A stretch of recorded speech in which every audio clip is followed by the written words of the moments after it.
Hello everyone and welcome back to my channel. I hope you all are having a blessed day today. I thought today that we would do a chatty get ready with me video. This is just a thrown together green eyeshadow look using the Morphe Boss Mood palette. I'm not even going to do a product list in the description box for this because I just want to chat.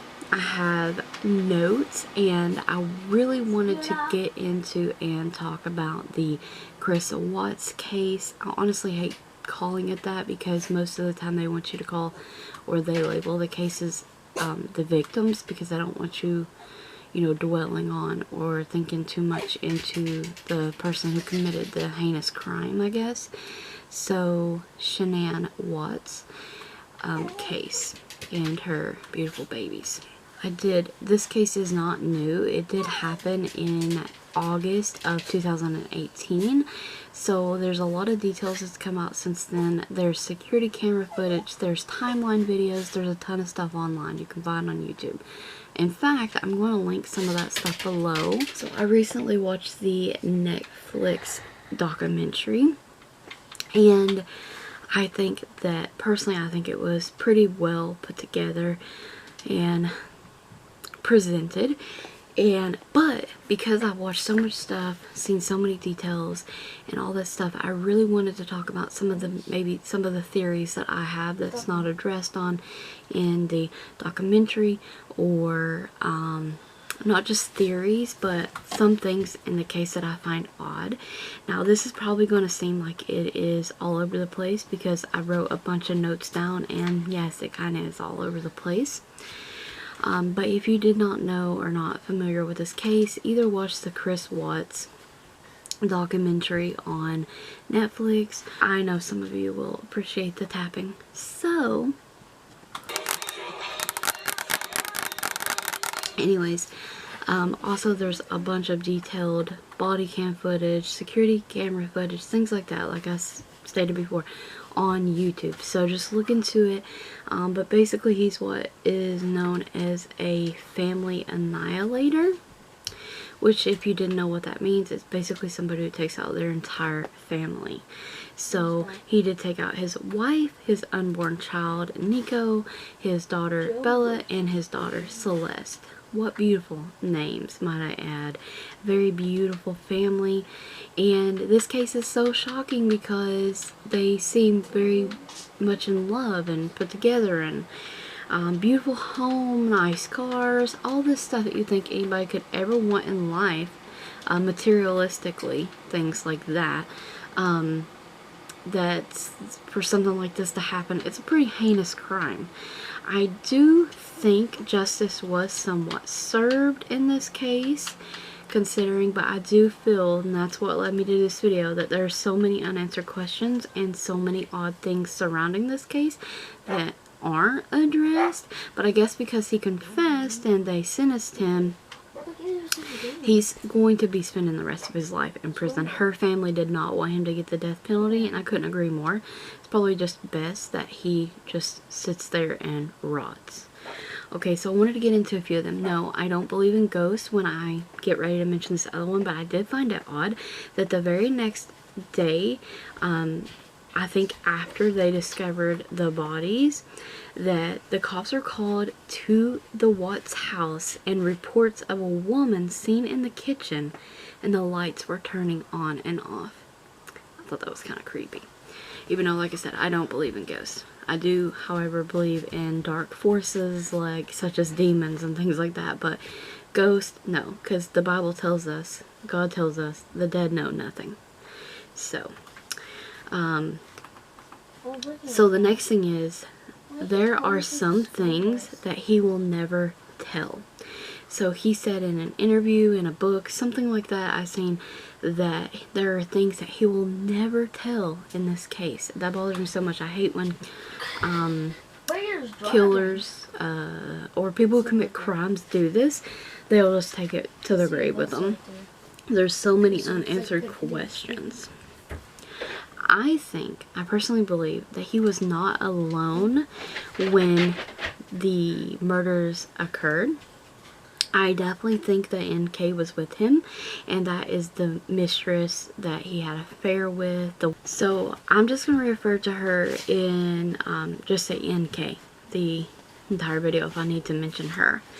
I definitely think that she set things in motion. She put this on that track, even though he says otherwise. I don't believe that at all. I do not think that he was alone in this crime. I definitely think that she was there that night, early morning time.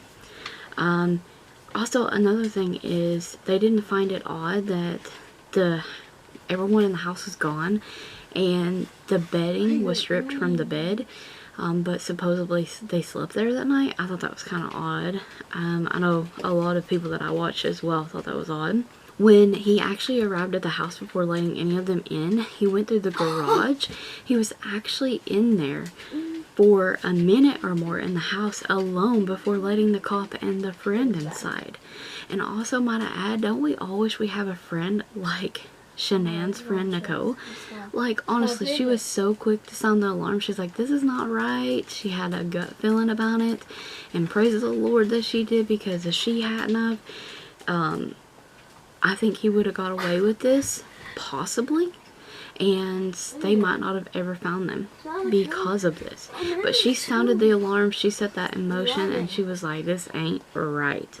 And I love the neighbor too. He's like, nah, this dude never pulls to his garage and stuff. Like, I love it. They were not gonna let him get away with this. And the fact that an unborn baby commercial plays like right after the security camera footage, yeah, he was not getting away with this at all.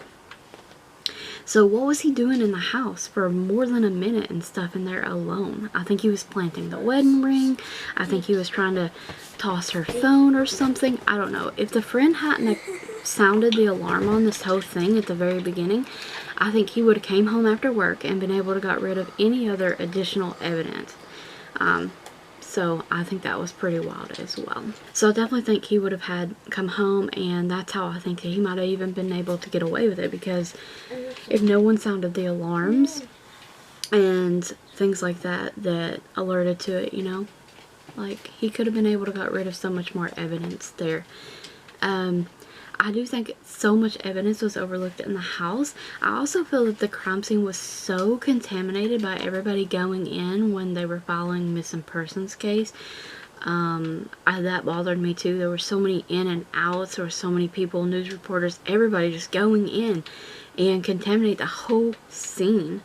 What about that glove they found on the refrigerator as well? I don't know. That's why I also think, you know, he definitely had some help or something. It wouldn't be odd if his fingerprints are all over the place. It's his house. But if anybody else's is, no, that's odd. I also think it is really sad that the only living thing that has any kind of answers is an animal. Their family dog. You know, he saw everything, heard everything, and he's the only eyewitness, technically. Supposedly, but I honestly think there was someone else there.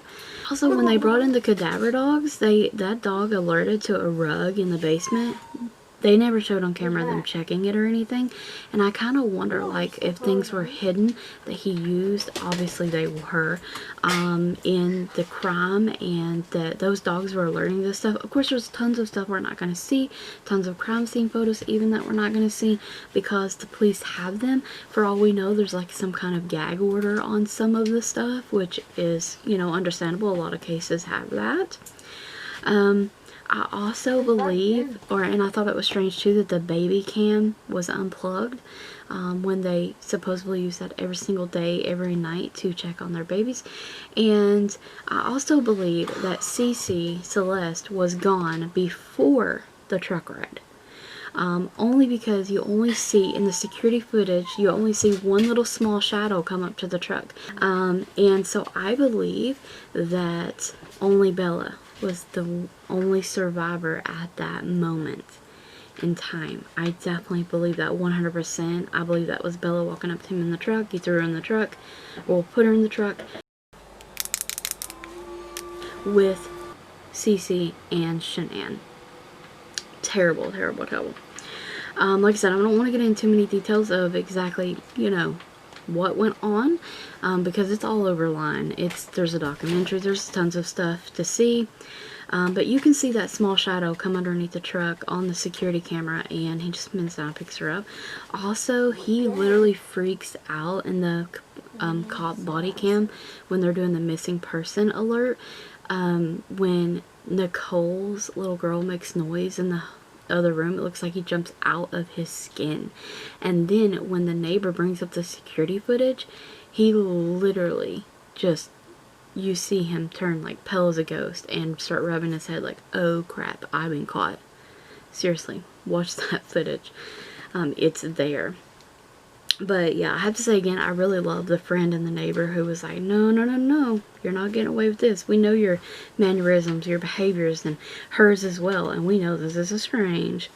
I really hate that there's so many unanswered questions when we have so much information on this case and footage and Facebook stuff, and it just drives me crazy. That's why I wanted to make a video about it and talk about it.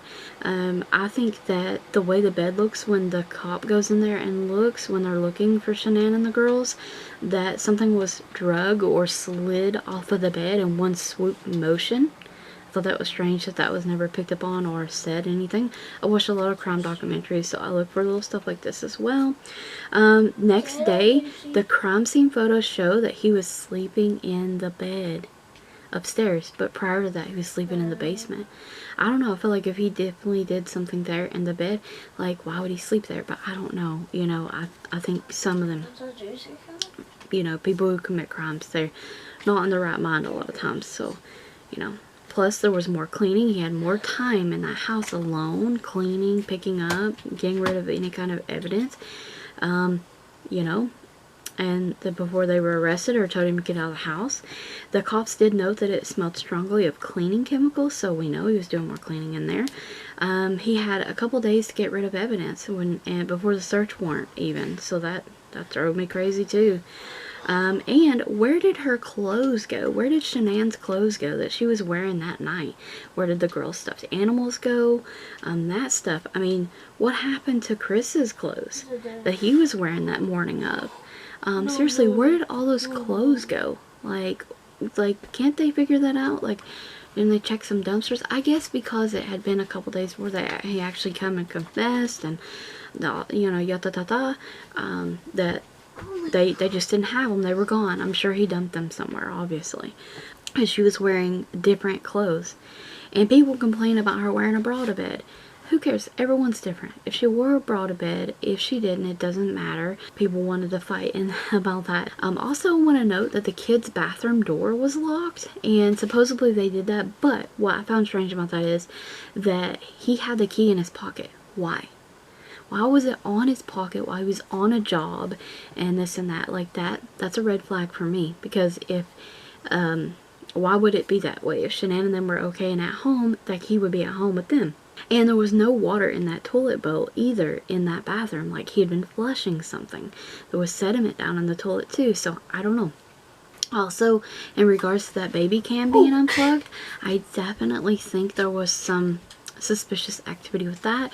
Even the doorbell cam didn't pick up anything. So he disarmed all them cameras in the house and stuff, which, you know, yeah, he tried to be really smart, but he made a lot of dumb mistakes. And that text with that Barbie covered with the sheet, creepy. I definitely don't think that was so sinister. And I definitely don't think that that was meant for Shanann. I think that was meant to go to MK. And it was definitely foreshadowing to what's to come, which is very, very terrible. So very sad.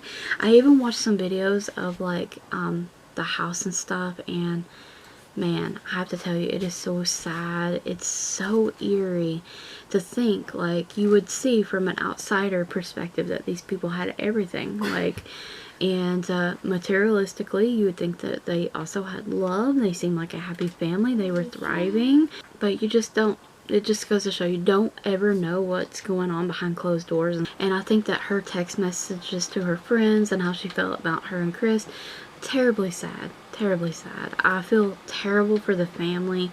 I cannot believe this is seriously one of the most heinous crimes I've ever listened to and watch unfold even. There's a couple cases that stick with me like this that I can't shake and then I like look into really, really deep. I may do a part 2 to this video depending, I don't know. Or we may do a different case. I don't know. Let me know in the comments below if you're interested in more true crime chat. I do have another true crime chat that some of you might be interested in. I had a babysitter, long story short, and she went on to help aid in a case. So they did something heinous, and yeah, I'll try to remember to link that Get Ready With Me in the description box below. So I hope you enjoyed this chatty Get Ready With Me, just watching me put on makeup for the day. So I thank you so very much for joining me. Stay tuned for more videos, and don't forget to like the video, comment, subscribe, and ring the bell if you haven't already. Thank you so very much for watching. Check the description box for additional links.